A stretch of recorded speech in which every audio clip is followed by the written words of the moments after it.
Einhvað. Yes.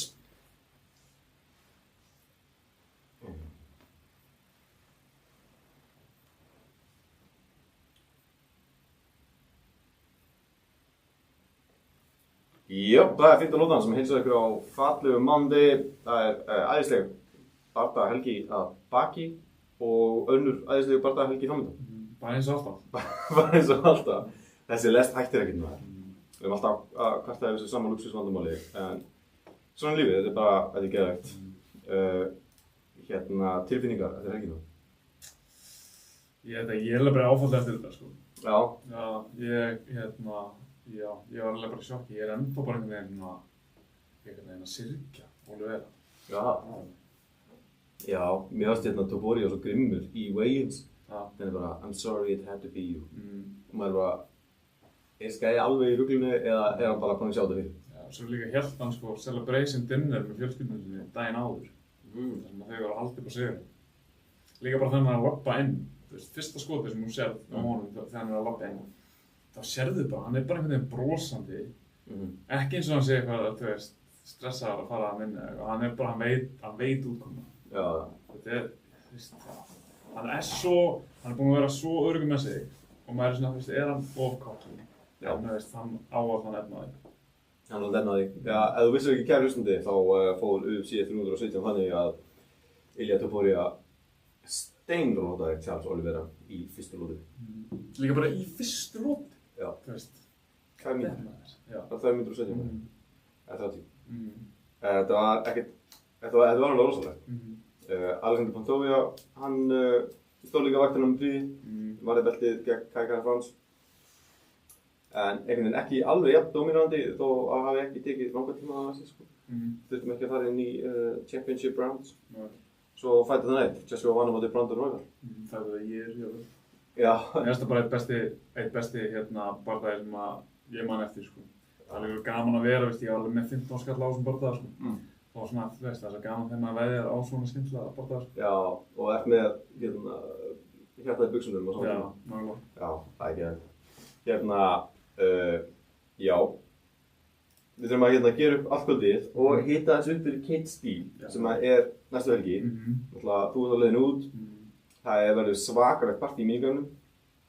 Það bara að byrja að panta borð, þá byrja að hringja áður en að við fórum að auglýsa þetta, hvernig við erum fótt með þetta og blá blá blá. Þetta verður vandamál sko, það eftir alltaf mikið fólki sko. Já. Ég held bara eitthvað svona slysavarna eftirliti eða hvað sem þetta heitir. Ég er bara þar að mæta bara, þetta er ekki lagi. Þetta er ekki lagi. Slysavarna eftirliti. En góða fréttirnar eru að við megum sprengja barsvæðið. Við megum taka eins mikið pláss í mínigarðinum og við þurfum. Þannig að að gera að bara mæta á trilla og peppa. Þannig að mínigarðin hefur tekið okkur miklu ástofsli og reynt okkur að halda þessi kvöld þar og bara alltaf verið geðvirk góð stemning. Í þriðja lagi eða öðru lagi þá var alltaf bætast við íslensku barndagana. En Thiago Oliveira, hann bætist við. Já, það er geggjað. Það er geggjað, þannig að það verið 6 íslendingar á þessu kvöldi. Svakalega sko. Og líka Thiago er búinn að líta svo vel út sko í sparri. Ég mætti það á síðustu æfingunni og hann var bara að droppa menn með bodyspörkum og hann var alveg til í þetta sko. Þannig að ég er greinilega hann er búinn að vera að æfa þannig að hann er búinn að vera að vonast eftir að hann fá kallið, þú veist, að einhver dett út og hann geti þá fyllt í eitthvað skarf það. Einmitt. Og hann er alltaf farin pro. Þannig að þetta hlýtur að vera á pro-leveli hjá Thiago. Ég ætla ekki að hengja mig upp á það, en hann var pro, hann bara pro síðast. Já, einmitt. Ég knýmdi aðeins við hann. Já. Það hendaði ekki svona góðu stalemate. Ég mikið skjaldbaka á bakinu. Can't sub me. Hann var heldur sterkur. Hann með það. Já, stræking er sem alltaf bara geggjað sko. Svakar spörk og öksum.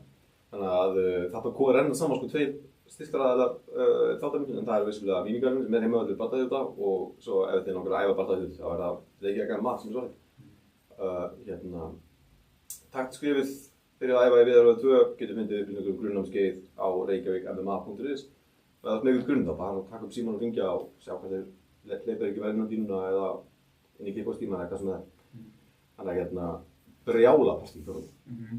Eða bara match. Þannig 4 pro-fights. Já, 4 pro-fights. Þetta er svakar. 2 amateur fight og bara djúðis stemning sem verður þetta. Þetta verður einhver vilt geggjuð. Mér finnst það svo magna einhvern veginn. Fyrsta skipti sem ég horfði á Cage Steel sko, það voru alltaf bara einhver svona, þú veist, 18 ára strákar að stíga sín fyrsta skref og núna erum við bara að fara út með 4 fucking pro-gæja, þú veist, og fleiri.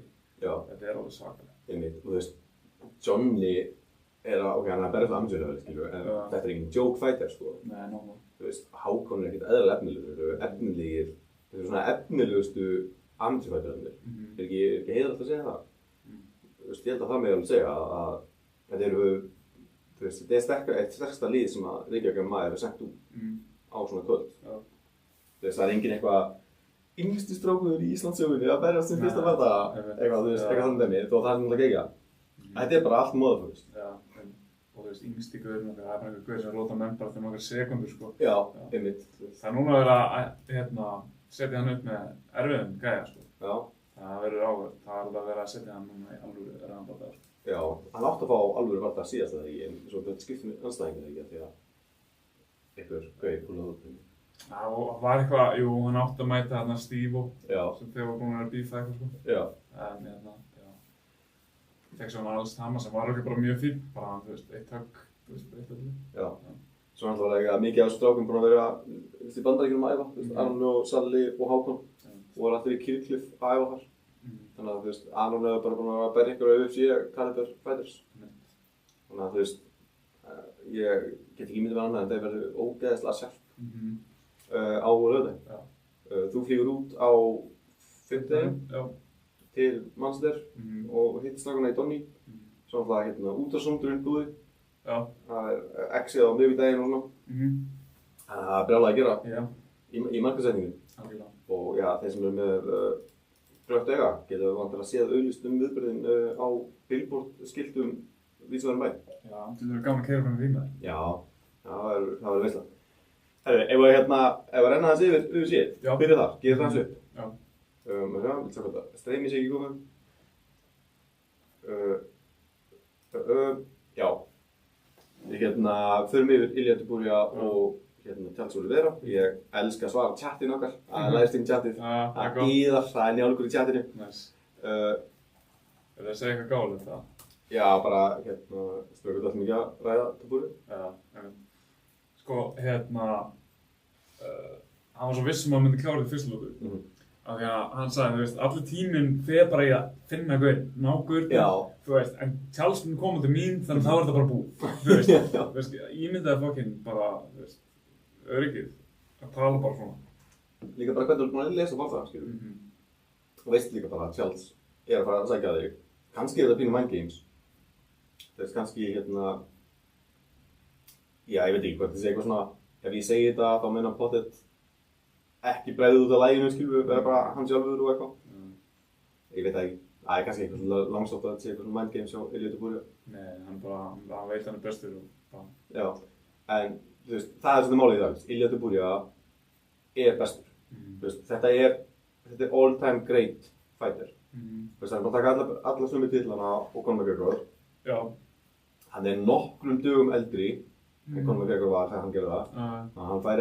Hann er ekki beitt að steypa hann á stóli. Hann er ósigraður 17-0. Þetta er all time great fighter. Já, og þessi 3 bardagar, þetta er besta 3 bardagar run sem nokkur bardagamaður. Það er enginn tekið svona 3 og rotað á alla. Það er enginn gert það aður. Nei. Maður var með eitthvað svona, Volkmann og nýbúið að rota hann af Ísland. Svo ekki maður að rota Max. Og þá var svona, og svo rotaði Charles Oliveira í fyrstu lotu. En var Charles Oliveira ekki bara varst? Nei, nú byrjaði hann á það. Já, nú byrjaði það, þú veist. En samt svona, þú veist, hefði hann tekið Charles Oliveira, þú veist, þegar Charles Oliveira var champ.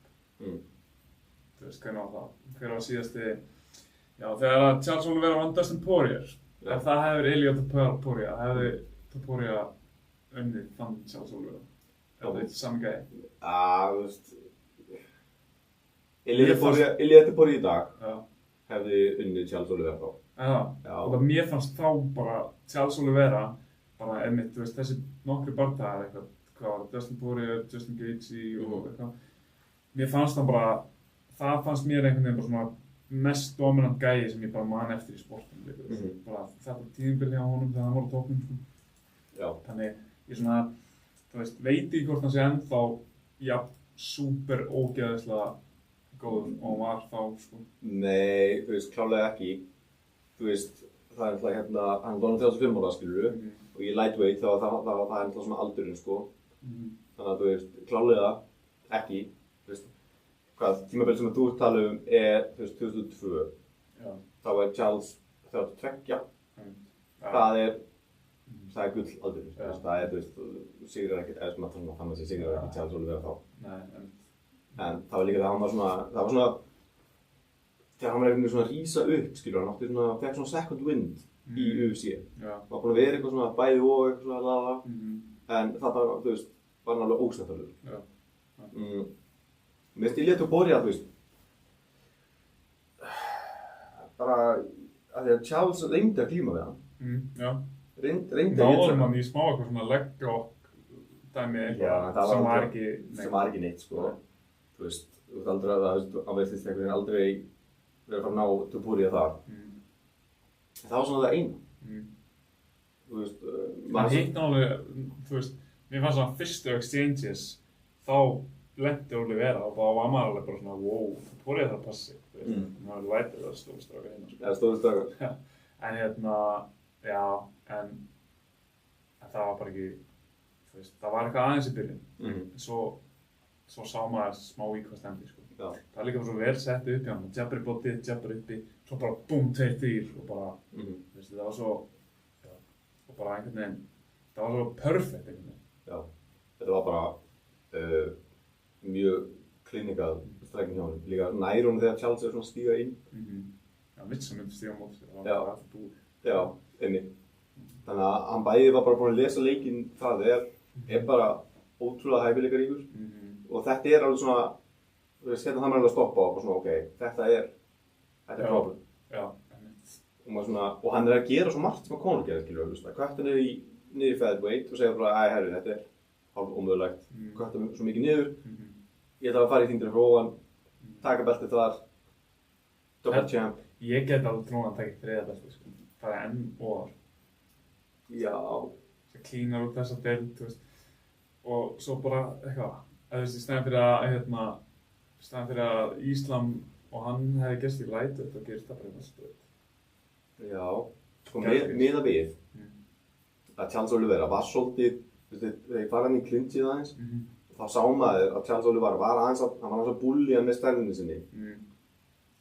Charles er hávaxnari og þetta. Það er ekki svona, ég veit ekki hversu vel hún myndi ganga í welterweight ef hann fæði þyngdina frá. Ég held að þessi fyrst ekki enn til að gera það. Já, hann var líka alveg svona nógu geggjað til að gera. Ég hugsa að, veist, þú búið líka að vera góður að taka réttu bardagann á réttum tíma, sko. Þetta er mjög mikið svona rétti tíminn til að mæta Charles Oliveira. Og, þú veist, leið og Íslam verður ekki champ, þá kemur Topuria og fyrir velterweight. En þú veist, núna er bara Ísland, þú verður að koma niður aftur af því að það er vandamál hérna eins og þú sagðir. Þú veist, það er bara vandamál í léttvéttinni núna og Ísland, þú veist, verður hann ekki að fara brottu niður. Sækir þetta belti á móti Mandalina. En það er ekki sem að kynna það, það er ekki bara að beila því, bara Ísland, þú ert með verkefni hérna. Þú veist, af hverju ekki? Já. Ég held samt sko að þetta verður Arman Tsarukyan. Paddy er að fara að berjast á Gaethje, þú veist, þetta hérna. Ég var líka bara eitthvað, hvað er að spá að hleypa Paddy upp í hring? Af hverju Paddy kom upp í hring? Upp í búr. Já, upp í búr. En það var reyndar, Topuria að kalla hann út. Það var eitthvað, where's that blonde bitch, eitthvað. Já. Þannig að, en, þú veist, ég held sko að Dana White sé ekki að hugsa eitthvað, já, hann er Paddy í titlubaráttu næst, sko. Nei. Alls ekki, sko. Mér fannst það skrítið, sko. Já. Það var svo mikið stökk fram fyrir röð af mönnum sem eru bara að bíða, bara spólgræðir á hliðinni, fattarðu. Þú veist, þú ert með Arman Tsarukyan og þú ert með Justin Gaethje. Þessi gaurar eru bara að bíða eftir titlusókninu sínu. Já, ég hugsa sko að Arman Tsarukyan er ekki að fara að fá hérna... Hann vikti aðeins sem backup fyrir þennan bardaga. Já, er það ekki bara svo það sem hann er? Hvað meinar þið? Bara hérna svona backup-fæðir. Ég ætla að Dana White það púll út í það. Já, nei, ég held að hann sé mitt að, þú veist, vinna það tilbaka með að make a weight fyrir þennan bardaga og svona. Já, ok, þannig erum við bara að vera ósamlega með bara Það sammálum er að ósammála. Ósammála var að sammála. Já, það miklu betra. Sko, ok, ef að Ilia Topuria mæti Paddy, bara rest in peace, Paddy. Þú veist, hann hefur hugunni sér allt og hátt uppi við þess að réttlæta það að standa á móti Ilia Topuria. Ég held að Paddy engan á að standa á móti Topuria. Nei, hvað það, að það ílsögur hann. Já, skjóti hann.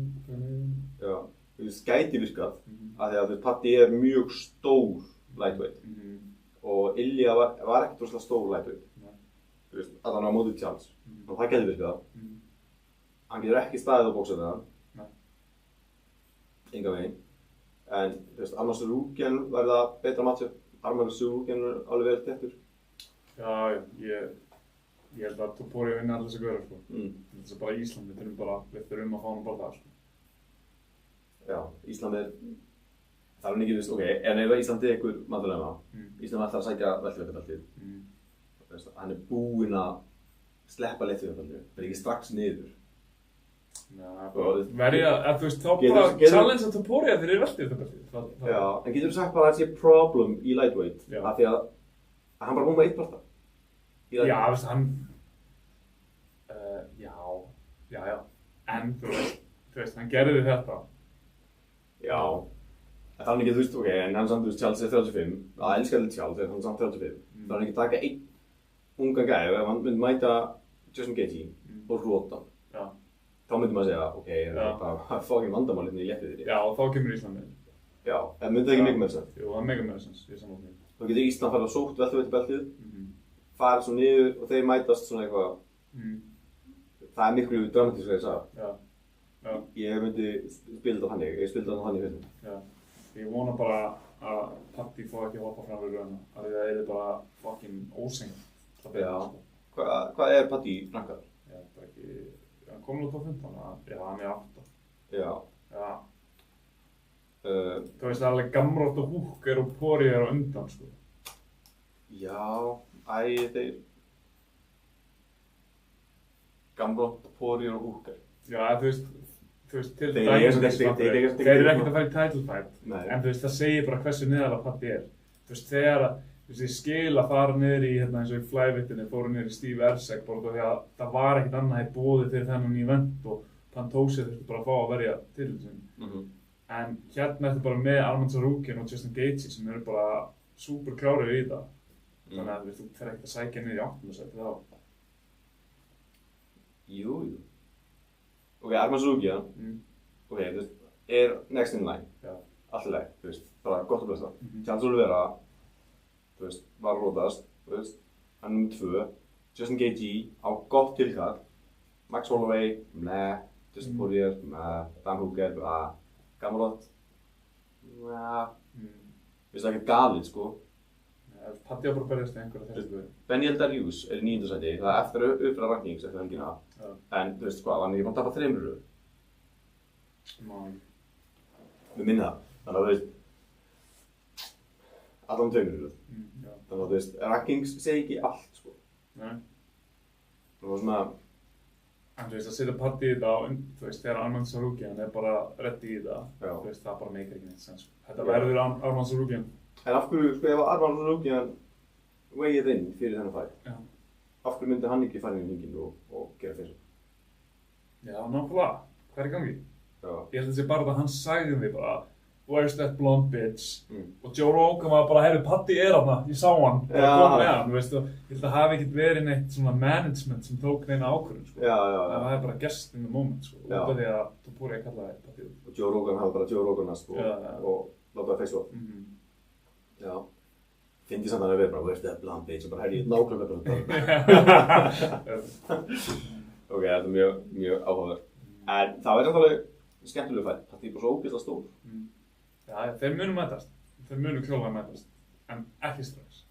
Af hverju segir það? En ef maður bara Ilia Topuria bara vinnur og Paddy tapar. Sko, það sem ég vil sjá gerast er að Topuria mætir Tsarukyan. Það er það sem á að gerast og ég held að Topuria vinni þann bara það þú veist, hann ætti að gera það. Á meðan eiga Paddy Pimblett og Justin Gaethje að mætast. Og ég held að Paddy vinni Gaethje, sko. Já. Ég held að það sé mjög erfið barndagi fyrir Gaethje. Eins góður Gaethje er búinn að lukka flottur, sko. Og þannig vinnur Patti sér inn til svo, með að vinna Gaethje. Það mæti Topuria. Ok. Og þú gerir það fyrir að Topuria var ennþá... Já, hann vinnur Arman Tsarukyan. Já. Ok. Já, ég er alveg til að guttur það sko. Ég segi bara Patti fyrst. Ég segi bara hendi bara Patti strax í þetta. En það selur, það er miklu stærri fætt. Það er öllum drullu saman Arman Tsarukyan. Já, sorry, en já. Það er eftir þetta hérna... Já, líka fyrir það, þú veist. Hann er bara svona, þú veist, það er oft svona gauðar sem er ekki eitthvað góðir. Þú veist, Belal Muhammad var fucking champion. Það er samt öllum drullu saman hann. Hann hefur ekki þetta, þú veist, hann hefur ekki þetta stórstjórnu dæmi sem að kannski Patti og Ilia Topuria og svona gauðar að hafa þess að það rífist aðeins, fattur. Arman Tsarukyan er ofta góður og vinnur gauðra og þú veist, það er fleiri svona, eins og Mattias Gamrot þarna, þú veist, mjög góða fættir, hundlegur, þú veist, það er aldrei, þú veist, það er aldrei neitt skemmtilegt sem gerist í Gamrot barndagum, en hann vinnur, vann Gamrot ekki Arman Tsarukyan, ég maður rétt? Jú. Já. Það er ekki. Ég held það sko. Já. Þannig að þú veist, Arman Tsarukyan er líka kannski svona gauð sem bara vinnur en þú einhvern veginn mannst ekkert eftir þessum börnum og það gerðist ekkert spes, þú veist, hann var bara að vona og þú veist, eitthvað. Já, en það sýndi að ég var með svakalega liðleika þegar hann tók axarspark í skrifinu sko. Já, það var, rosalegt. En, já, hlustu fyrir því. En ok, Grey Charles, hvað hefur gerað við Charles? Bara, þú veist, Á hann hengi fannst það? Nei, ég vil sjá hann einu aftur. Þú veist, tap. Við erum bara komið þangað. Já, þú veist, nú er bara spurning, þú veist, vill hann enda þetta svona, steinrótaður, það vill hann koma og, þú veist, ná, one last submission. Hvernig væri Óli Vera móti Hooker fyrir hverju barða Óli Vera? Já. Það ekki. Eitthvað. Mér finnst þessu ekki eins og getið sett Hooker móti hverjum sem er, vitandi að hann er svona, já, ekkert endilega að fara að vinna hann barða og það verður geðveikt skemmt. Já, ég segi það, Óli Vera Hooker, hverju barða er fyrir Óli Vera? Ok, þannig að hann á einninni móti svona beatable anstæðing sem er samt eitthvað ná. Já, ég er til í það. Svona, já, ég er nokkuð veginn til í það. Ég er bara, þú veist, þetta var samt bara svona kvöld. Ok, þú veist, Ilia Topuria, hann er bara, hann takk ekki að það, hann er góður. En þetta var samt svona, já, ætti ekki að fara að drekka eitthvað blek. Já, þú veist, eða hérna, klóri eða eitthvað, maður bara svona, maður verður svo sár þegar Charles Oliveira að tala. Ég er svona eiginlega skammast mín líka þegar hérna, ég tippaði á Diego Lopez og móti Volkanovski. Maður er bara, I've abandoned my child. Maður er bara, svona, þessi feeling sko, þessi feelingur. Þannig var svona, ég veit ekki, en ég er svona, ég veit ekki, mér finnst bara eins og Charles Oliveira ætti kannski bara frekar að vera að þjálfa eða eitthvað. Þessu veist, hann átti ekki að færa sér út úr belti sko. Nei, ég veit það, hann hefur ekkert að sanna, þú veist, hann er búinn að sanna sig en bara algjört legend. Þú veist, hann lítur að eiga eitthvað pening eftir alla þessa barða og alla þessa bónusa. Þannig að, þú veist, það er engin ástæða að vera haldið áfram með að reyna að ná titlinum aftur. Kannski er bara það viðbót, bara alltaf einhvern veginn enda þetta. Enda fyrir, þú veist, maður ekki alltaf enda á sig eða?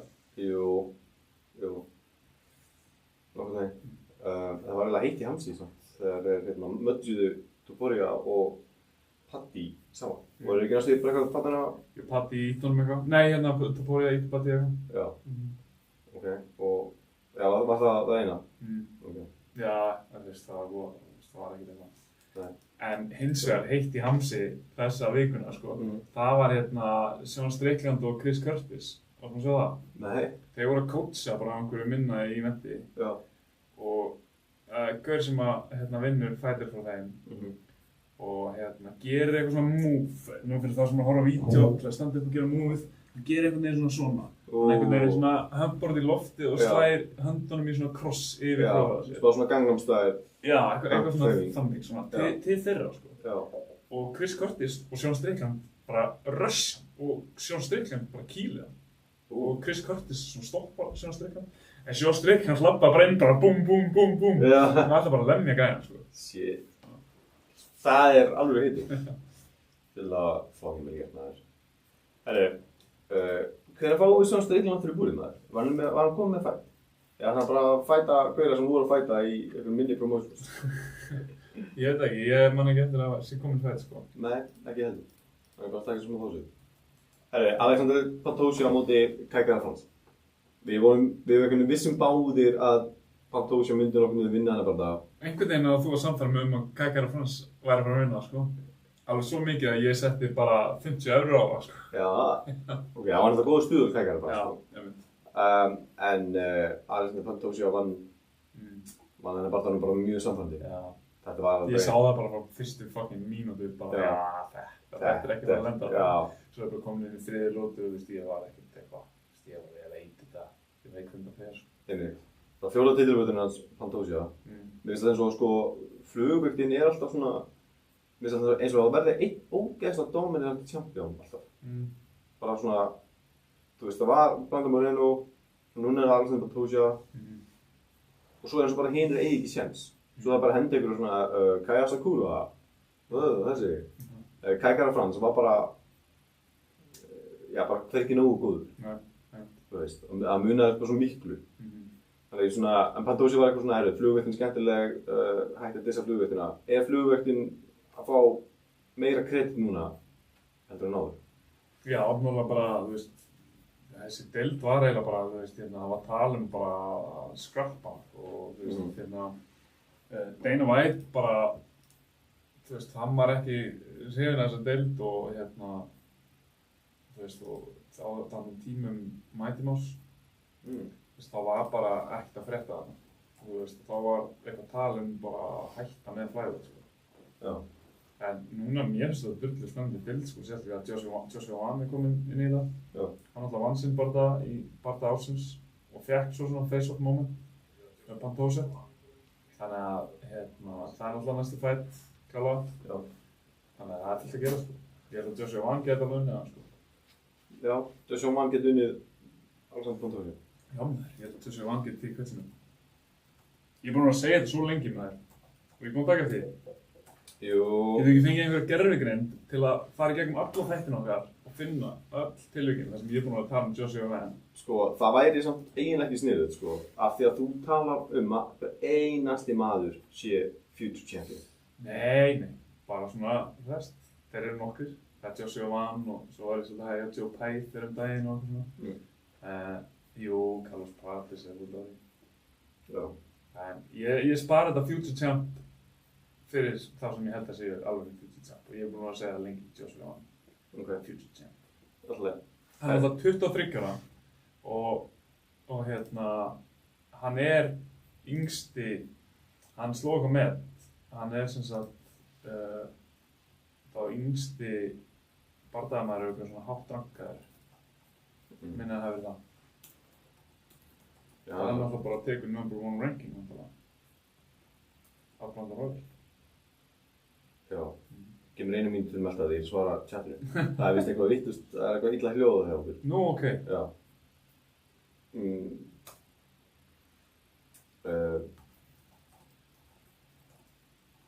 Erum við nokkuð að taka upp á mikrofónin í gegnum töluna? Nei, við notum mikrofónin á myndavélinni sjálf. Já. En ekki, þannig að mikrofónin hérna, hann er ekki í livestreaminu. Nei, ok. En mikrofónin á myndavélinni. En þessi verður á YouTube. Ok. Takk fyrir ábyrgðinu.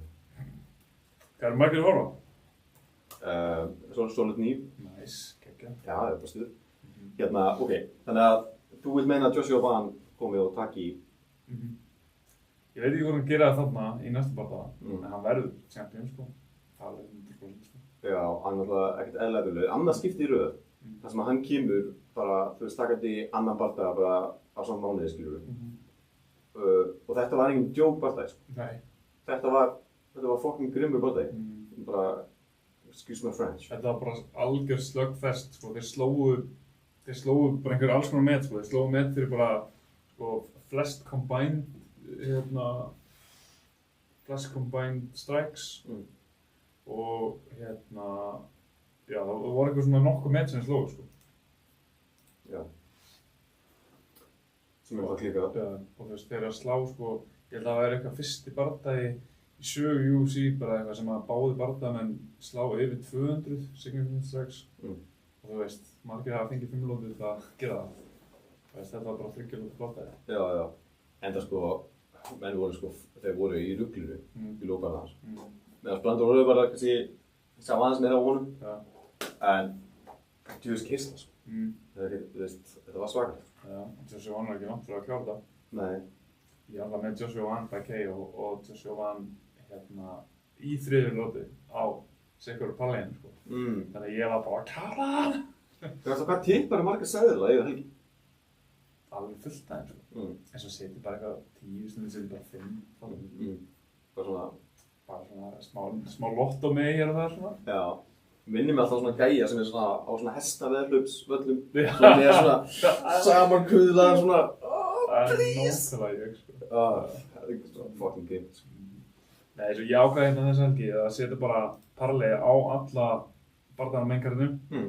Svo setti ég bara annað parlay sem var nákvæmlega sama nema bara með réttir leið að sigri. Og setti svo bara eitthvað smá á það sem það hefði verið alveg bíl að payja á það. Einn daginn mun svona veðmál lenda.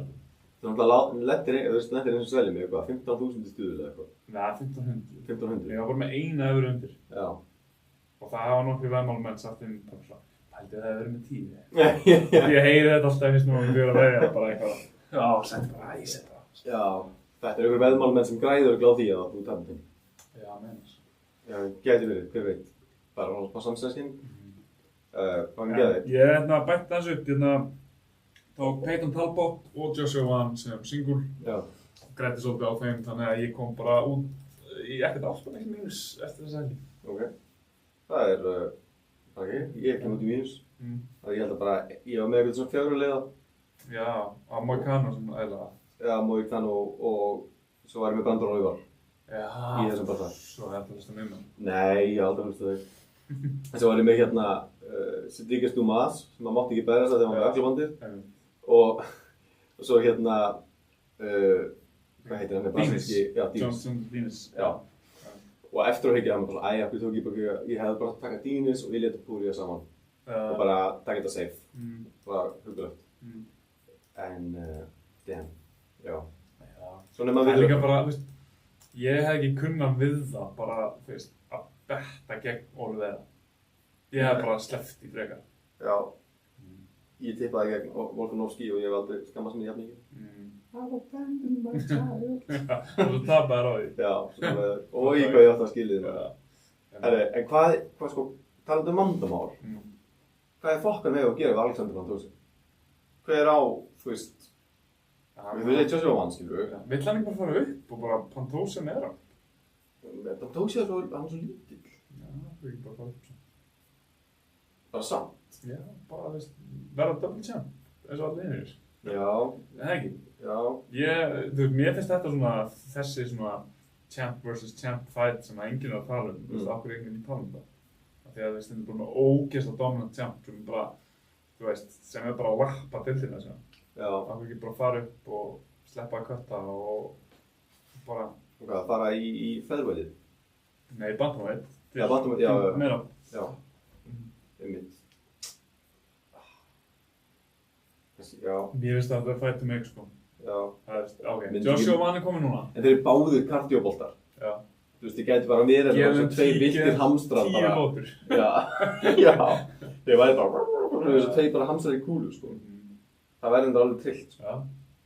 Það er góða bara það. Ég veit ekki okkur enginn að tala um það. Nei. Það er enginn að tala um það. Ég hef aldrei séð neitt á netinu eitthvað, Pantoja meira, hver myndi vinna? Eða neitt þannig. Nei. Bara enginn að tala um það. Ég skilja það. Nei. Líka bara með þess að svona það er líka bara brjála að gera ekki með. Þú veist, bandamildin er náttúrulega bara, þú veist, það er endalaust í gangi það, sko. Þannig að sko, mér fannst þetta eitthvað svona, þegar Pantoja var eitthvað svona, þú veist, þetta sitt smá respekt bildinu og eitthvað. Það er svona bara eitthvað, nei, af því að þú veist, það er rosalega lítið í gangi það. Þetta er alltaf sömu gaurarnir einhvern veginn að berjast innbyrðis og rosalega lítið hreyfing. Já, það búið að vera svolítið Brandon Royval, Brandon Moreno, Kakar Frans, Amir Al-Bassi. Já. En núna er Joshua Wan kominn. Já, hann vonandi... Hann ásens. Stokkar eitthvað upp í þessu. En ég held að hann tók sér bara á snýtunum. En svo er náttúrulega þú er Magomedov gæinn í flyweight. Hvað er það? Taki Nurmagomedov. Hann getur bara að blanda sig fyrir. Ok. Ég hef bara hægt að segja það. Herru, Fight of the Night, Joshua Wan og Brandon Royval. Var þetta að Fight of the Year? Já, eiginlega, sko. Þetta var svakalegt, sko. Já. Þeir hætti. Þetta var alveg hella, sko. Ég veit, sko, ég held, sko, að ég var nýbúin að, ég var fyrst á bók sem heitir 33 Laws of War eftir Robert Greene. Og það kemur ein pæling þar, eitthvað svona, ekki treysta á að sama taktíkin virki alltaf. Og þá var ég að hugsa til Joshua 1 og ég var svona, hvað ef Joshua 1 getur einu sinni, þú veist, látið róta sig í fæt, það mætt aftur í búrið bara fyrir mánuð. Hann segir við sjálfum sig, ég geti það. Þetta er bara eitthvað sem ég get. Og þá hugsa með mér, ok, en heldur þú getur gert það alltaf? Eða eftir að gamla það að sama taktíkin sé að var að virka oftar en einu sinni og bla bla. Og þá var ég svona pínu neikvæður. Þá var ég svona, nei, hann er að gera svona eitthvað svona strategísk mistök. Að halda að þú gerir einu sinni, að halda að þú getur gert aftur. Já, proved me wrong. Þannig að hann, já, vissulega gæti það, en mjög öll á munum, eða þú veist, hefði getað farið illa. Já, maður var ekkert viss hvað það gerast, sko, Brandon Royal tók allan að alveg. Já, ef ég Og örugglega með minni hann hafi verið yfir á strækkantinu, en náttúrulega, þú veist, í þriðalótu, en hann var náttúrulega enda þá lótu svakalega sterkt, sko. Og svona, þú veist, högginn hans kannski meiða, en þú veist, Royal var svo fucking duglegur, sko. Já. Af því að hann vissi líka bara, þú veist, Joshua var aftur að kýla endalaust. Ég þarf bara að kýla meira en endalaust.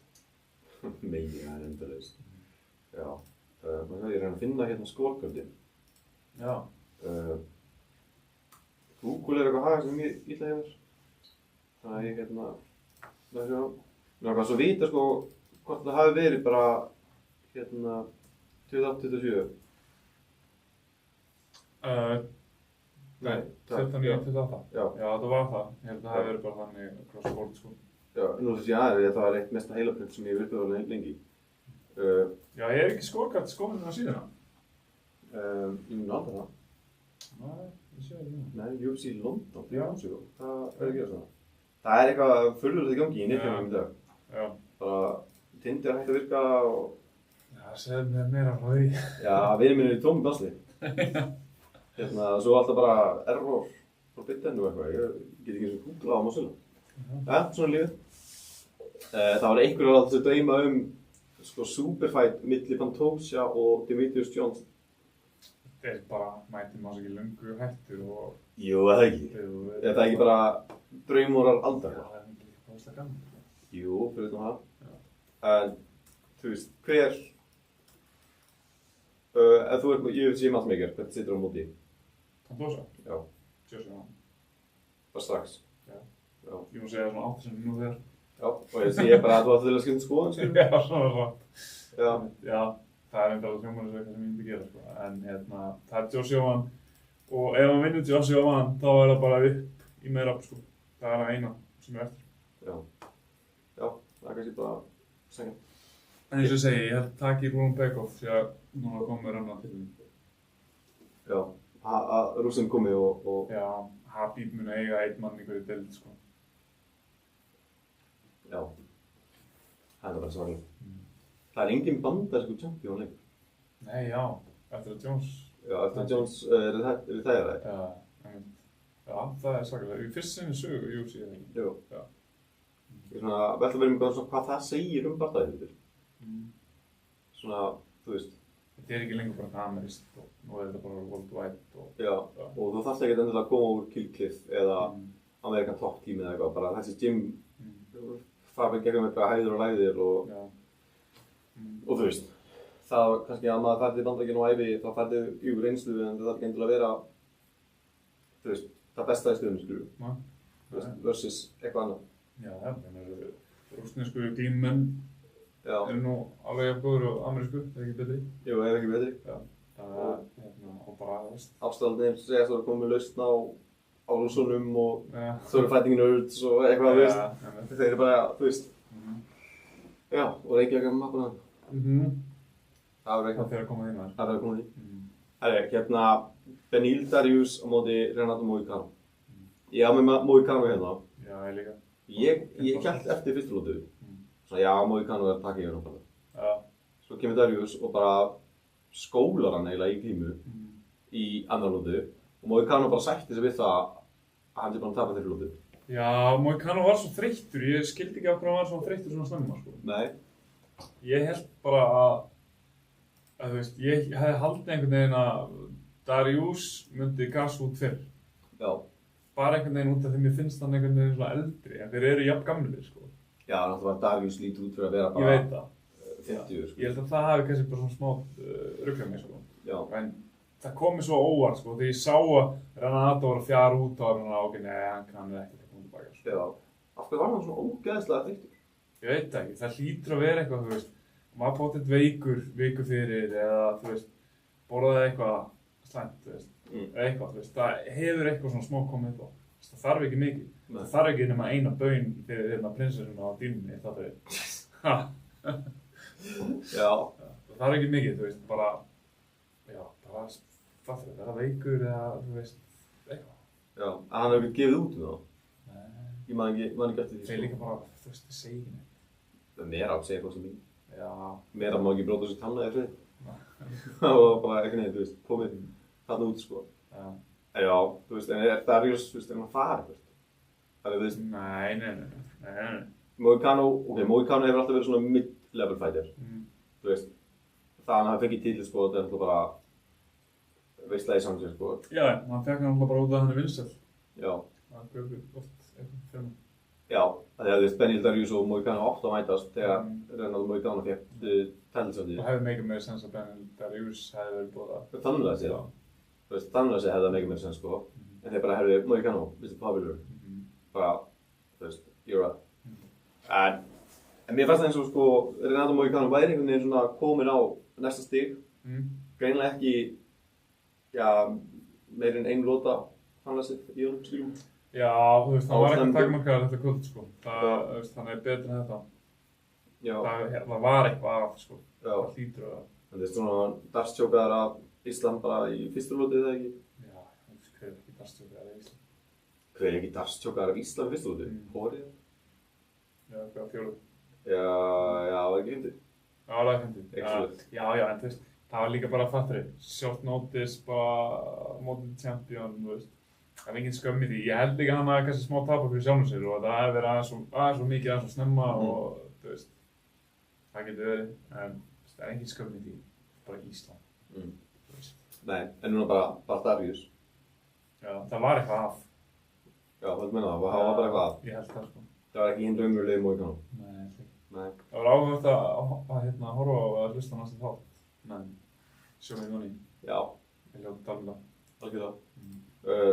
Sko, Beneil Darius var mjög náttúrulega að fá tilskot á sínum tíma. Ef hann hefði ekki tapað fyrir hérna Charles Oliveira og svo Surugian og eitthvað. Hann alltaf vinnur, sko, vann gamla á 2020. En ég held sko að hann myndi mæta bara með hef í ringnum. Og hann yrði svona gæinn sem væri bara ólíkur sjálfum sér. Já. Þú veist, er ringnum bara kannski bara eitthvað bull? Það var einhver leið til að láta það ekki affekta mann, sko. Já. Sumir. Það er bara sumir sem að, þú veist, það hefur ekki áhrif á sumar. Sumir eru bara ónefnir fyrir þessu. Já, það sé ekki, já. Ég veit ekki, ég faktur þetta inn, þetta eitthvað á Moicano. Það var með ringröst og væri, já, virkaði gammal. En hann var bara kannski vannmetinn glímaður. Það var vannmetið hvað getur verið segur í glímu. Það var svona, maður gleymir því stundum. En svona, já. En hann er bara að skólaði Moicano í glímu og sérstaklega í annar lótu. Þegar Moicano er bara, hann er bara stjórnað í 4 mínútur og hann er bara, já, þetta er bara það sem gerist. Bara, hérna er ég bara. Já, hafði ekki nóg mikið gas eftir til að reyna að sprengja. Nei. Kasta með sér. Einmitt. Peyton Talbot á móti Filipe Lima, þetta er bara það sem ég mistað. Þannig að þú verður að fræða mig hvernig það var. Sko, ég misti smá hann líka, sko. Ég var að passa golf. Já.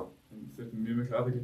Já. En bara Peyton Talbot af því sem ég sá á þessum bardaga, sko, var hann bara sjúklega sjarp og flottur, sko. Já. Hann var alltaf underdog. Já. Í fyrsta skipti á ferlinu, var hann underdog. Gegn Filipe Lima. Ég man að þú varst mjög heitur á Lima. Já, ég bettaði á Talbot, sko. Já, en í síðasta hætti varstu bara mjög heitur á líma. Já, þú veist, ég var mjög bara heitur á þetta matchup, sko. Já. Þú veist, ég vissi að þetta er eitthvað svakalegt, sko. Ok.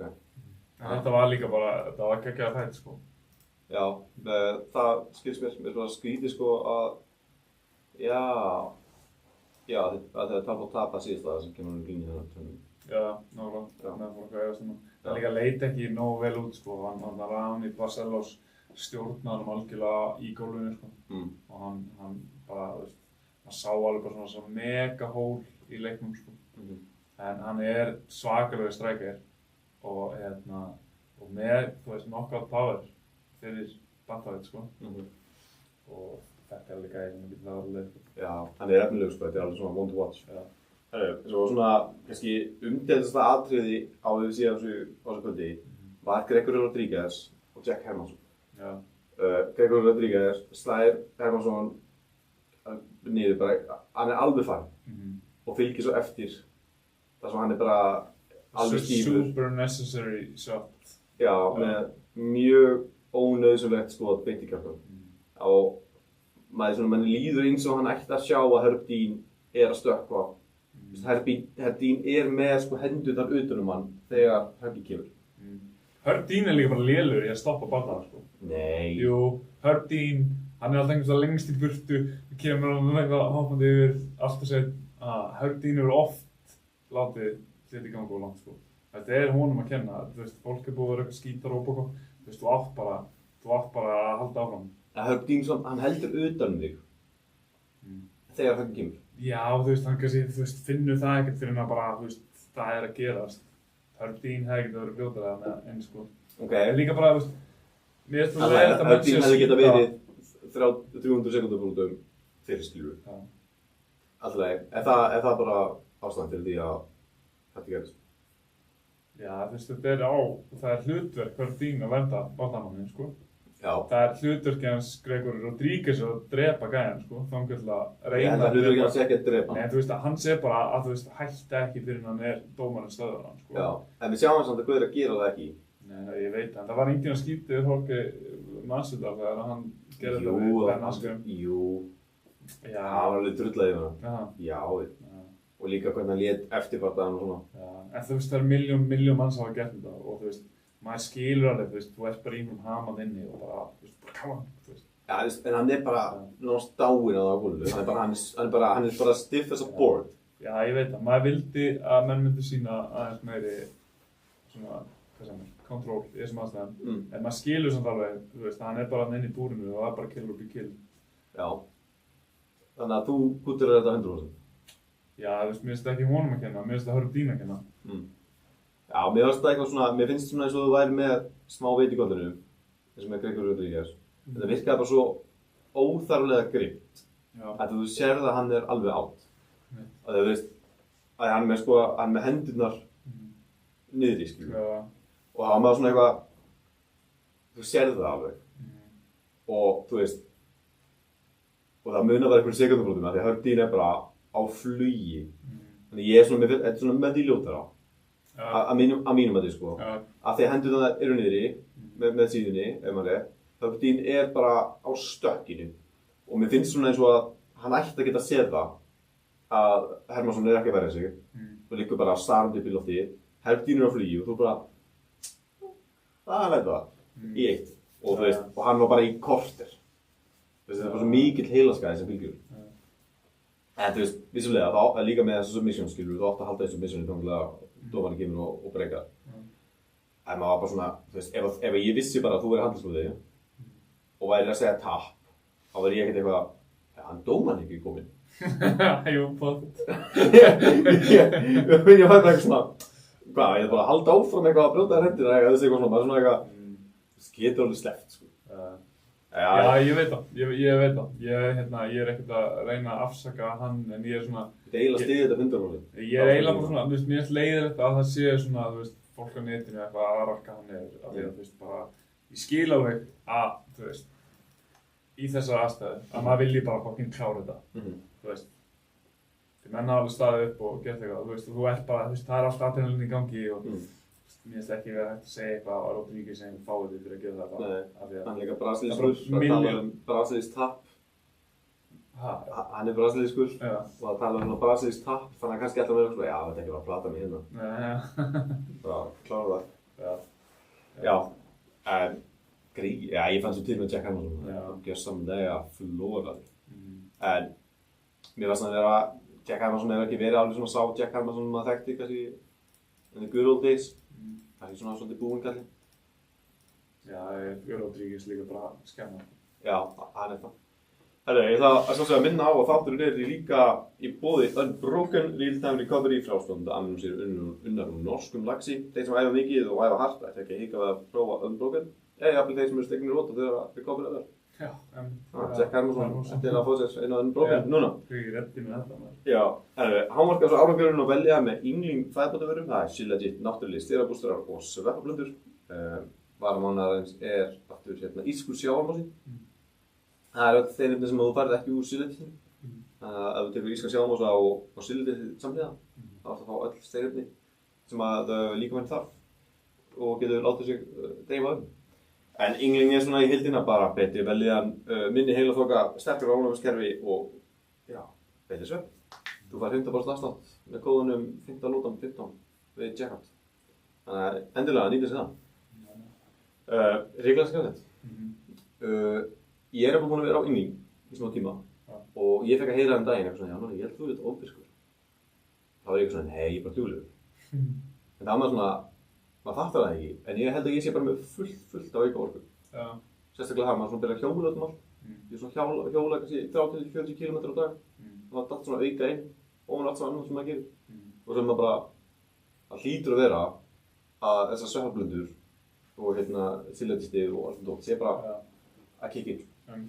Og þess maður fattar það ekki, því maður er bara allt í einu bara orðin svona. Sveppablandan hjálpar náttúrulega við hausinn og fókus og svona. Já. Þannig að, en svo sílætið, ég held að það sé eitthvað algjört að lifa, sko. Já, það líka held ég, hjálpi hvatbjörnum að búi til orku. Ok. Það er bara on a cellular level. Þá hjálpar það til. Það er bara geðveikt. Er eitthvað gott að dramast í fréttum, eða? Það var bara tengt UFC 317, held ég. Já, var það ekki Ben Askren fekk double lung transplant og er bara á bata leit. Double lung transplant. Það er það sem þurfti til þess að koma honum á lappir. Það er grillað. Og það er allir búin að vera bara Pray for Askren og He's a Survivor og allt þetta dót, sko. En ég er bara vonað innlega að Ben Askren hjartið á sig. Holly Holm sigraði velgina. Já, ég veit ekki einu sinni með Jake Paul, þetta er ánæður. Ég segði mig hvað gerist með Jake Paul. Ég horfði ekki, en hann sigraði Chavez Jr. Og mjög reið út í alla sem að kalla barðan sína fixed. Hann er orðinn eitthvað byrjað á ríkjörnum, sem ég skil svo sem alveg. Heldur það að vera fixed? Já, ef ég væri búinn að fixa barða og allir var að segja að það var fixed, það er ég mjög reiður. Já, einmitt. Já, er það ekki? Jú, en á sama tíma, ef ég hefði unni barða fair and square og allir var að segja að það var fixed, þá er ég frekar ósyndur. Nei, það væri bara, nei, ég er bara annar menn, sko. Hvað er það? Nei, ég væri bara að vinna Chavez Jr. og allir bara, já, you set it up, eitthvað, djúðlega við byrjaðan það. Já, ok.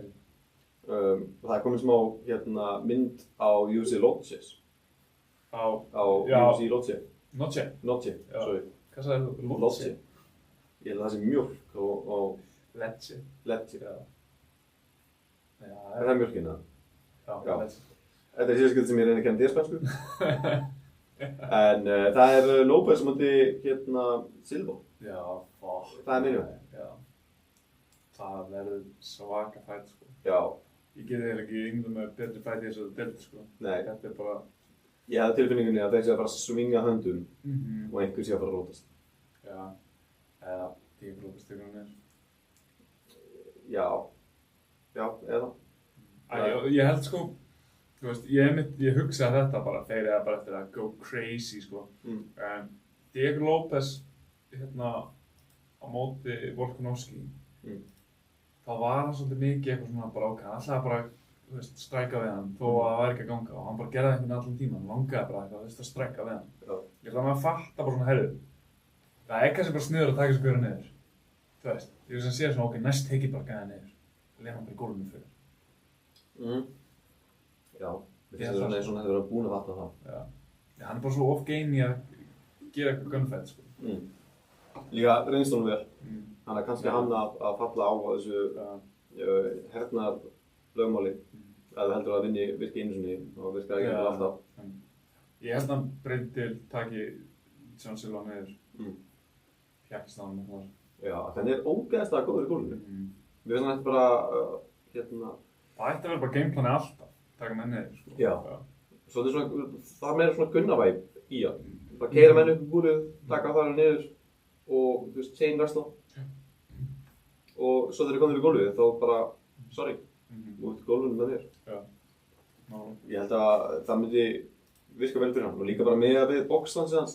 Það er ógeðslega þétt box, bara hendur þar upp, þú labbar hann inn, þú vilt ekki vera kýldur. Sem að geta lent í því og þá myndi alltaf labba í þessa kynnstöð. Ég bara, allan þeim, finnst það nætt að þróa leikið sinni í þá átt. Já, ég skildi. Hérna, það er á laugardaginn. Ógeðslega stór MMA-viðburður, stærsta MMA-bardagsvöld Íslandssögunnar í rauninni. Fáum 6 bardagamenn íslenska, 4 pro, 2 amateur. Varstu ekki með, varstu með listan fyrir framæði? Hver er framæði hverjum? Já, og ef við getum flettið hérna upp, maður sjá. Það er Kate Steele, 40 hérna. Það er Aron Leo á móti Ryan Scope. Já. Það er aðalbardaginn, það er main event. Main event á því. Og Aron Leo er náttúrulega verið að hann að velta upp titlun sinn í Kate Steele. Já. Sem að hann vann Johnny Brocklesby fyrir, hvað er komið, alltaf síðan, hvernig var það? Það lítur hann. Já, alltaf. Já, það var í desember, náttúrulega. Þannig að hann alltaf bara tók 3 bardaga á síðasta ári, alla á hálfu ári, seinni helming ársins. Og núna er búinn að taka svona, þú veist, smá tíma, þú veist, þess að jafn langur tími milli síðasta bardaga og hann tók alla eina 3 á. En þetta er einhver alvöru gæði, sko, Ryan Scope. Veist, hann fekk sensinn þarna hjá Bellator sem gekk ekki nógu vel. Hann vann 9 fyrstu prófbarnarna sína, tapaði svo einum og vann svo einhvern titil og eftir það fekk hann Bellator sensinn og tapaði þessum barndarnum sínum þar, sko. En þú veist, þetta er gæði með svakalega reynslu, sko. Já, hann er mjög reynslumikið. En þetta fer eitthvað niður hjá honum, hann varð einhver fíkill og misti allt úr höndunum. Og Instagram með hans er núna bara follow me on my road to recovery. Ég held að þessi gæði sé vel djúsaðar að því. Ég gæti ekki betur séð. Mér finnst það líka mega sens ef hann er svona þessi típa. Þannig að... Ég held 6 neitt, sko, hvað er 5 ár sem hann barðist. Og hann eitthvað svo komið tilbaka eftir að hafa lent í einhverju neyslu og eitthvað.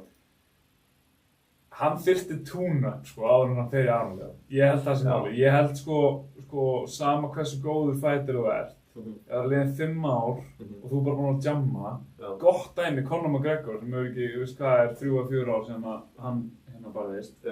Conor McGregor þyrfti tune-up áður en hann fer í Aron Leo. 100%, þú veist, Aron Leo er ekki gæinn til þess að koma svo tilbaka eftir langt layover og eitthvað ruglbóður í gangi. Þú veist, að fara beint í titilbarða á móti Aron Leo, sko, þú veist. Og þessi gauður bara að tala bara, já, ég ætla að söppa hann, ég bara, hvað gangið þess? Já, hann er fjórðabeltingur, Aron er líka fjórðabeltingur. En hann vann hérna í mínus 91 kílóum, male Nogi Purple Adult, Nogi British Open númer. Hann Ryan Scopes. Vann gullið þar. Þannig að hann er kannski vill gera þetta glímu hefi. Kannski hefur hann mikla trú á glímunum sinni. Já, okkur. Og hérna er þetta belti sem hann vann, það var hérna Bama, British. Já. Ég ætla að spá því að Aron er að róka. Já. Þú veist, Aron var þarna í ykkur tjóni með nefið á sér. Hann er búinn að laga það. Fór til Killcliff, bara einhverja motherfuckers þar. Þannig að minnst einhvern veginn fær til Killcliff, eftir bara þar, þú veist, hann var að berast lúsa mikið og spara óslega mikið á Angie Lúsa. Talaði um það. Og svo færðu til Bretlands á barða á móti recovering drug addict. Þetta samt alveg mjög góð fætur, sko. Já, þetta góð gæi, sko. Hann er mjög fær. Ég er búinn að fara aðeins í gegnum tips á honum. Hann er mjög fær gaur. Þú veist, bara ef að Aron Leó kemur inn í bardagann, bara með svona, þú veist, tekur hann í ekkert búlsið, það er ekkert inn á hann. Bara mér er alveg drullu saman þú veist, að reyna að snúa blaðinu inn við, ég held að róta þig. Og ég held að, þú veist, það farið það bara þannig, skiljum við, Aron Leó bara rótar hann á vel. Þannig að ég sé það fara þannig. Ég held að Aron vilji halda þessu standardi. Já. Og hann leit ógeðslega vel út í sparrinu þarna. Ég fór að tjekka á þeim. Já, ég byrja ekki gaman. Sérstaklega svona, þú veist, þegar hann einhvern veginn svona, það slakar aðeins á og fer aðeins bara svona, þú veist, að vera slakari og svona meira hreyfanlegur svona inn og út og einhvern veginn, þú veist, þá leit hann svo hrikalega vel út, sko. Já. Og bara, ég ekki lega það með hann núna. Nei, ég hef alveg, þú veist, ég sé Bjarka, við hefum verið að hanga upp í Reykjavík að koma inn, bara allir sveittan, bara nýbúin að glíma eða sparra eitthvað við Aron Leó og bara, fuck, hvað bjóð ég til, maður. Þannig að hann er bara, þú veist, Bjarki er bara eins og eitthvað deer in headlights, bara, shit. Hvað er það? Ég verður bara að taka hattinn ofan fyrir Remek að vera bara búin að vera sparra á fullið Aron Leó, sko. Það er ekkert djók, þú veist, Remek er ekkert eitthvað að keppa Kate Steele og eitthvað, en hann er að fucking spila sinn þátt þarna upp í gymmi, sko. Og þú veist, það er ekkert djók að vera sparringfélaginn hans Arons þegar það er 1,5 vika í fight, sko. Nei, það er ekkert djók. Og hann er bara það grimmd í honum, sko. Hún er með drullu saman þig. Hann er alveg til í að láta það finna hans fyrir, sko. Sem er bara alveg nákvæmlega eins og ná að gera, sko. Þannig að ég tek því fagnandi. En hann hefur ekki barist, hvað, síðan 2020. Hann Ryan Scopes. Þannig að þetta er nú ansi langur tími, já, ef að ringröst er eitthvað þeng, þá spá ég að hann muni finna fyrir því núna. Þannig að, þetta er Aron Leó bara þig. Ég er bara eins og engin eins eins. Það er bara ég. Samkvæmt Tapology, þá er co-main event Halli á móti Liam Dunn. Þekkirðu Liam Dunn eitthvað? Já, ég er aðeins búinn að kynna með hann, sko, núna heldur áfram bífið milli Reykjavík MMA og Carlson Gracie, sko. Já. Af því að þessi gæi kemur úr Carlson Gracie og hann er einhver þjálfari, sko. Já. Hann þjálfar eitthvað, Halli sagði að hann er wrestling-þjálfari. Já. Ég veit ekki hvort hann sé bara í wrestling eða hvort hann sé jiu-jitsu eitthvað. En hann er greinilega með gott ground game, sko. Og ég horfði eitthvað aðeins á hann og hann bara, þú veist, hann bara skýtur í takedown og þú veist, virkar góður í glimmu, sko. Það er bara henni tekinn út með body shot í síðan blata. Það er 1-1 sem próf, sko. En já, þetta lúkar bara sem, þú veist, Halli það bara vera hreyfanlegur og ekki láta taka sig niður, sko. Og vera tilbúin að spróla, þú veist, þetta verður ekki alveg test. Halli er eitthvað betri strækki en þessi er eitthvað betri grappler, sko. Já. Þannig að, hann er náttúrulega ógeðslega góð strækki. Ég er svona restaurantið hans Halla alltaf á dýninni. Svona ef hann vil hvíla sig og dominate eitthvað, þá svona, hann hefur ekki tíma. Þannig að ef Halli kemur og sækir fyrsta prófsigurinn sinni hérna, þá er ég bara, ég glímdi það. Það verður ekki eitthvað. En hann virðist búinn að vita á þessu varða óslega lengi. Þetta var bara matchat, bara nánast beint eftir síðast geisti. Já, ok. Það er svona, mér fannst það mjög áhugavert. Ok. Þannig að, og hann var ekkert að leka því í mig, sko. Sko þessi gaur hefur nefnilega ekki barist, sko, síðan, sko, mæ 2023. Það var meira en 2 ár síðan hann barist. Já, ring rust. Þú veist, ég er líka ekkert með mikla reynslu, hann tók 2 andlitsbáta árið 2014, 2016 og svo prófætta 2022 og 2023. Já. Ég held að, þú veist, hann er bara búinn að vera að þjálfa á, þú veist, á fullu í gymminu og að berjast og æfa það þrjum. Já. En, þú veist, Halli er örugglega svona, þú veist, það er meira, Halli sem að eiga erfiða byrjun á ferðlunum sínum. Það er samt, þú veist, bara momentum í gangi, þú veist, hann er búinn að vera að berjast, bæði amateur pro-leveli og, þú veist, er bara, þú veist, steady að keppa. Þannig að ég held að það vinni alveg með Halla, sko. Já, ég sammála. Ertu að fá eitthvað svona juice vibes frá Liam Dunn? Já, þú veist, hann er hraustur, strákur, sko. Já, hann er hraustur, hann er ekkert endilega djúsnum. Hann er með svaka klappa, maður. Ég er ekki gæið sem kann mjög mikið að dæma eitthvað svona, sko. En hann virkar mjög stæltur og hraustur, þessi gæið, sko. Það er mjög svo. Ég er svona að skoða alltaf sko trappana og svona hárið og hvað þessu bólur á bakinu og svona. En þessi trappa hérna er ekkert eðlileg sko. En kannski ef maður er endalaust að glíma. Ég meina maður horfir alveg á suma gauðra sem maður veit að heldur allan að sé ekki styrum sem maður eru alveg, ég meina Halli sjálfur lúkkar fokkin hrikalegur sko. Já, það er rétt. Kannski ef maður gerir ekkert nema að æfa á þannig daginn. Já. Þá, svo sem ég kannski bara umkáttir frá Yngling. Já. Það getur það nóg. Sumir represent. Já.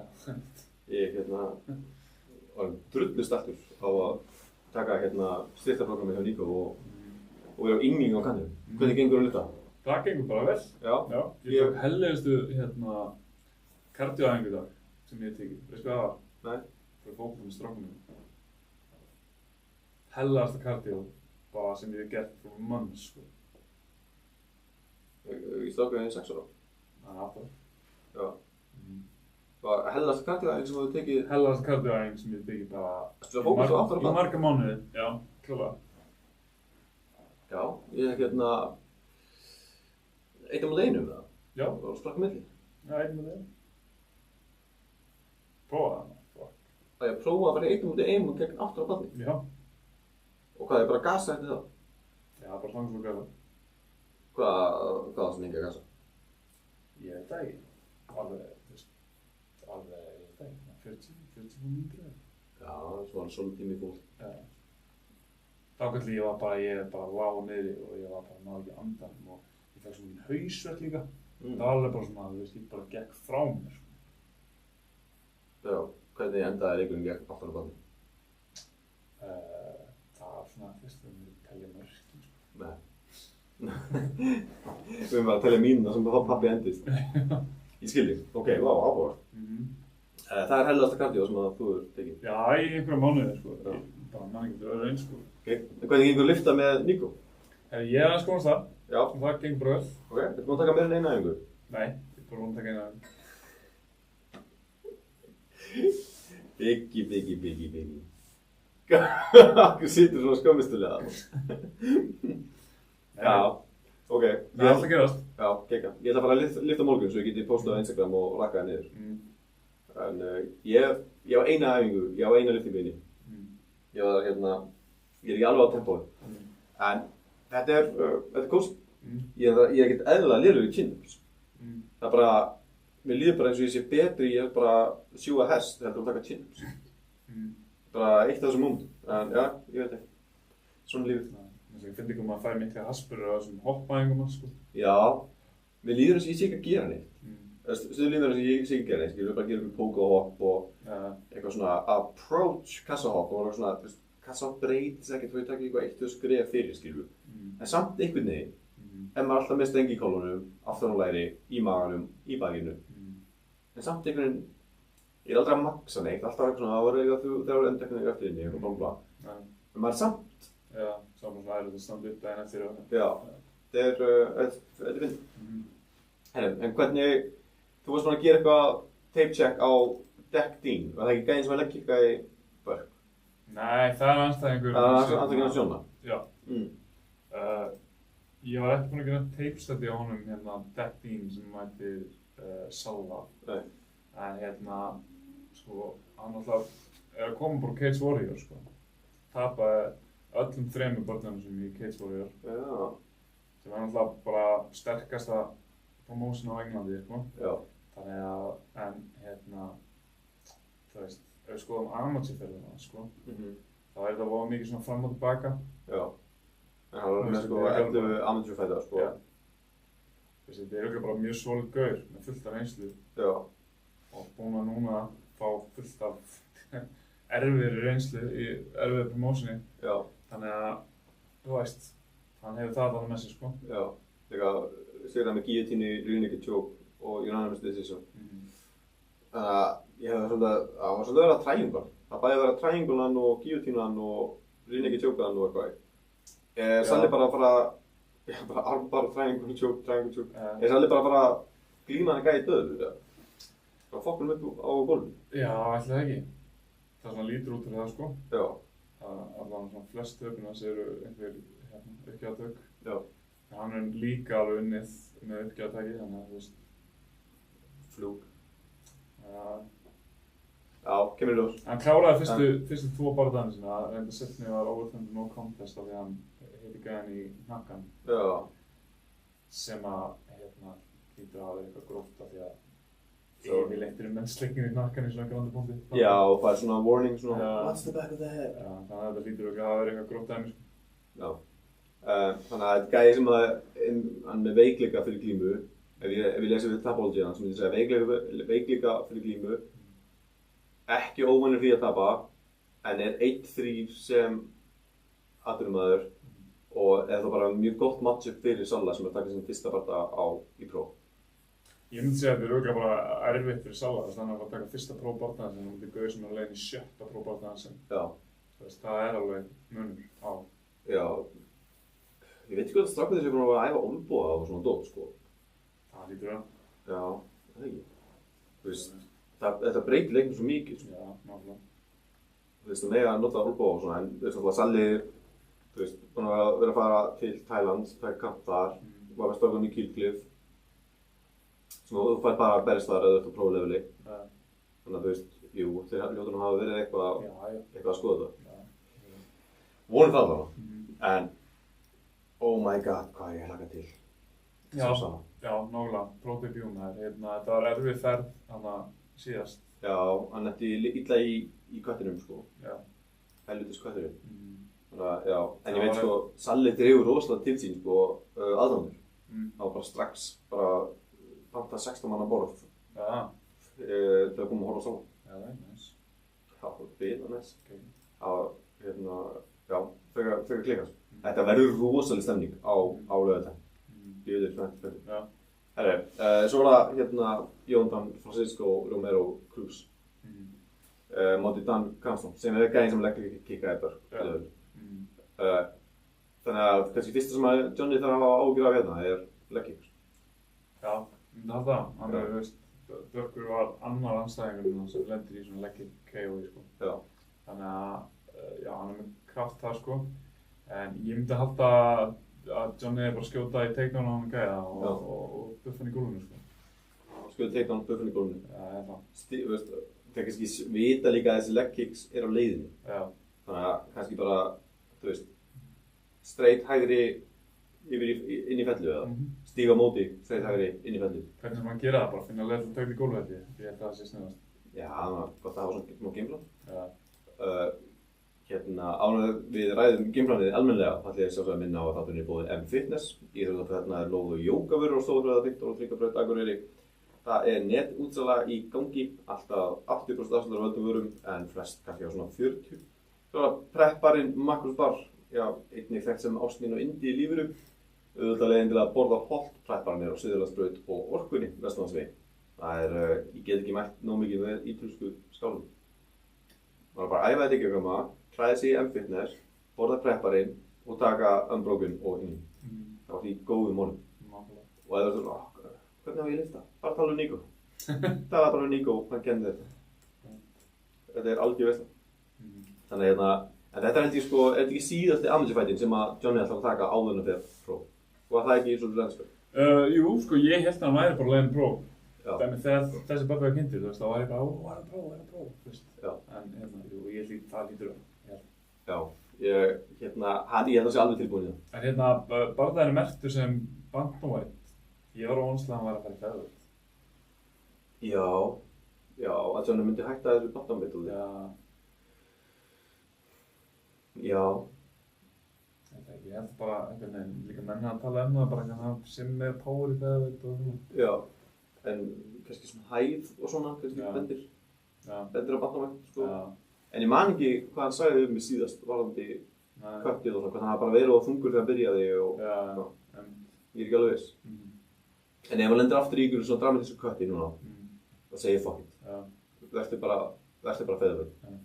Þessi strákar sem hann er að beðast við í bantamweight eru líka bara algjör að hrísla, sko, oft. Og svona, þessi gætir alveg auðvitað farið. Þú veist, í feðurvöld. Sko, eitt með Jonna, sko, ég hef eiginlega ekkert séð neitt á honum. Þú veist, ég man ekki eftir bara að hafa séð hann á Instagram og posta hann einu, bara gæt lengi. Og ég held að hann hefði mögulega verið of mikið svona að gera eitthvað, þú veist, hann var svo mikið að redda einhvern sponsum og eitthvað svona, þú veist. fyrir síðasta fæta og svona mögulega, þú veist, hann með of mikið fókus á, þú veist, einhvern marketing hluta fyrir sig. Þegar hann ætti að vera fókus á fighting. Núna einhvern veginn hefur maður ekkert séð á honum vera að posta eitthvað svona og ég held að það sé bara gott, sko. Ég held að hann sé bara í fókus, sko. Lagt inn á fókus? Já, ég get ekki ráð fyrir öðru. En ég veit að hann er ekki rétt um mér, hann er minna að posta svona social media. Ég veit ekki, ég er svo latur á Instagram, sko. Ég er ekki nógu góð, sko. Þannig ég get ekki sagt til það. Ég held það, sko. Mér finnst það. Já, það getur rétt hér. Ekki nú algoritminn sé bara eitthvað feilan fyrir mér. Já, það getur líka verið. Þetta er ekki bara einhverjar búri í mammas á Instagramni. Þetta er bara einhverju fætur, sko. Nei, ég hef séð hvað hefur leikað inn á 15 Instagramni, sko. Já, Heiðar var með afgangur því smá stund. Já, það voru ekkert eðlilega mikið af rassastelpum allt í einu. Við vorum að followa svo mikið, sko 15 var að followa svo mikið af rassastelpum. Það er Heiðar tókna. Á tímabili. Og ég var bara, hvaðan komu þessar rassastelpum? Það er ekki bara svona open, svona að þú opnar, þú veist, leita. Það færi eitthvað svona dót sér fullt af vídeóum, sko. Já. Allt í það var bara ekki staðan fyrir að það var fullt af MMA. Svo var það bara fullt af einhverjum rössum og brjóstum. Við varum bara, við þurfum að ræða hérna Instagramið okkar. Þú ert búinn að vera saman, eða ekki? Jú.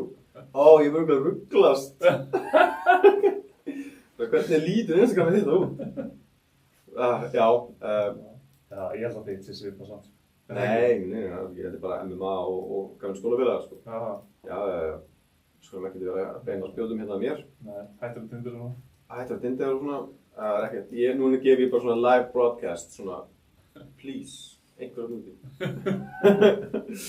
Hérna, ég er sjálfsögur bái John Masiri, góður herbergisfélagi, góður strákur. Hann er líka á yngling, þannig að ég ger ráð fyrir að hérna, hann muni, bara rúla þessum gaurum upp. Spólgraður þarna. Já, hann muni rúla þessum gaurum upp í ykkur sleppublöndu. Ég sko, hann játnaði mig, hann Johnny, og hann var bara að hjakkast á mér. Og ég var bara, er þetta grettibland sem þú fékkst frá yngling? Er þetta það sem hann fyrir? Að hann gjörsamlega hjakkast á mér, alveg endalaust. En já, sko á Gate Steel, þá er barndaginn hans Tiago ekki inni. Þannig að ég get ekki sagt til anstæðing og annað eins. En Hákon Arþórsson, úr Mosó, 2-2 sem áhugamaður, mætir Sandrino Dobrin frá Rúmeníu. Veit ekkert hvað að er. Ég var búinn að skoða hann, ég horfði á nokkra mínútur af barndaginn hans sem hann fór allavega ákveðna. Þetta er bara svo gauð sem bara veður áfram með höggum og skýtur í teiknum. Þannig að Hákon þarf að vera bara á tánum og hreyfanlegur, alveg klárt sko. Þetta er gauðin bara, hann veður bara áfram bara með höggum, bara 1-2 í skrifunum og svo skýtur hann í teiknum. Þú veist, hann gerir það bara sama aftur og það gekk bara vel í ánum í þessum barndagi sem ég horfði á sko. Þú veist, og hann virkar hress og hraustur, sterkur gæi sko. Hann virkar líka bara stór, ég hef svona, það hafði ekki Hákon til að byrja hann við sko. Nei. En ég hugsa alveg svona að Hákon er ekki svona stór. Ok, þetta er stór gæi? Já, virkaði stór sko. Ok. Þessi gæi er 3-0. Þetta er einhver alvöru gæi, það er verið að henda Hákon í djúpulega, held ég sko. Já, Hákon alltaf hefur litið ógeðslega vel út. Og sótti bara first round knockout í síðasta bardaga. Á móti Alex Tama sem er einnig á þessu karti. Já, það er þetta ekki. En það sem ég alltaf fundið við Hákon er hvað hann er bara sharp, skilur, með tvistin sinn og í bakskrifinu þegar hann þarf að bakka út, skilur, þá kemur þristurinn svona yfir höndina. Og svona mjög sníki, sko, því að Hákon er drullu góður strengur.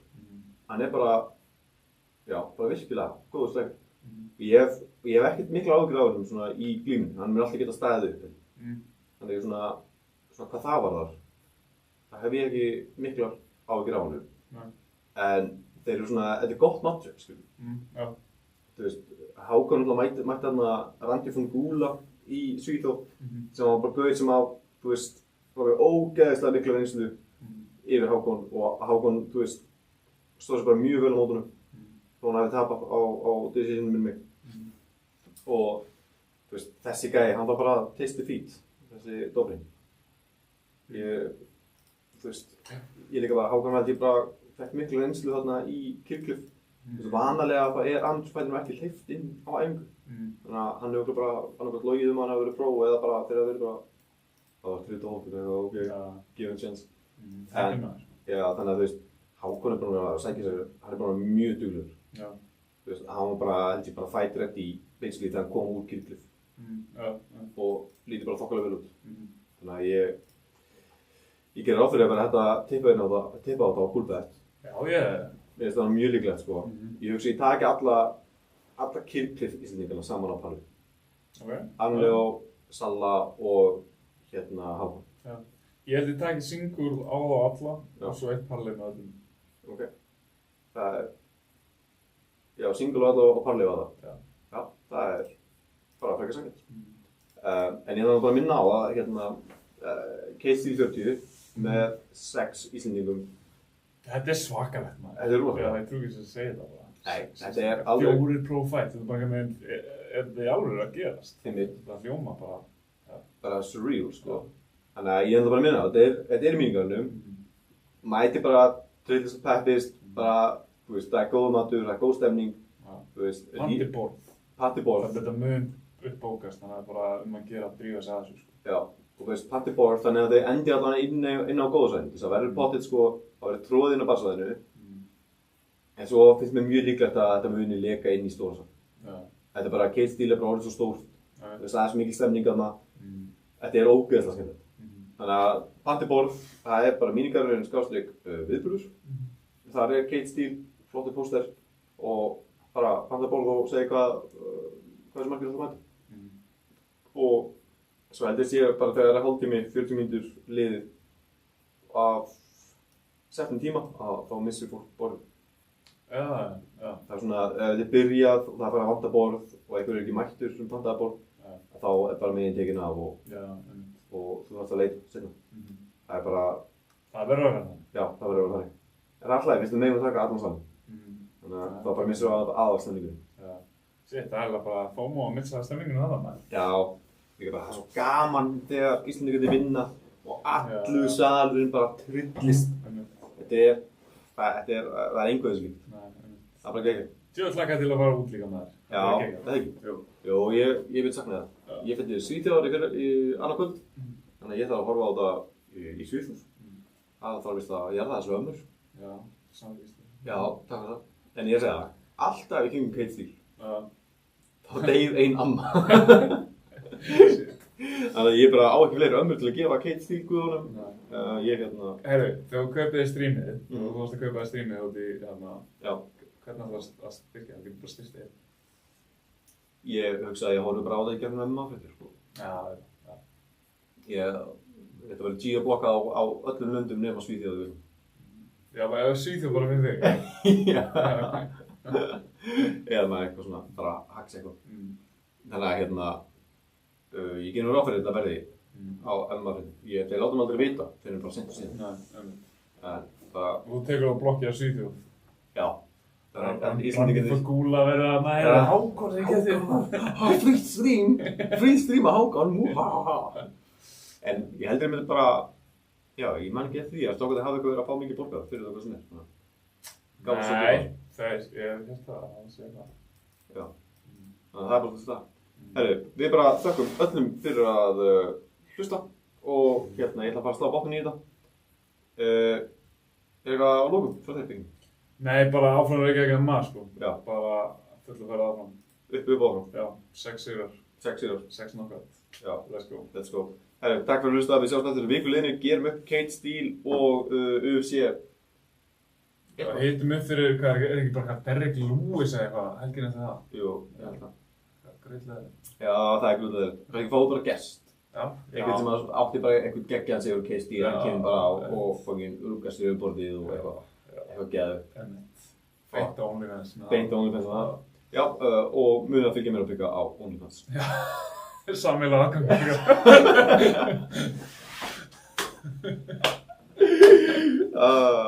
Það væri nú eitthvað það. Það er ekki. Herru, takk fyrir okkur. Takk fyrir.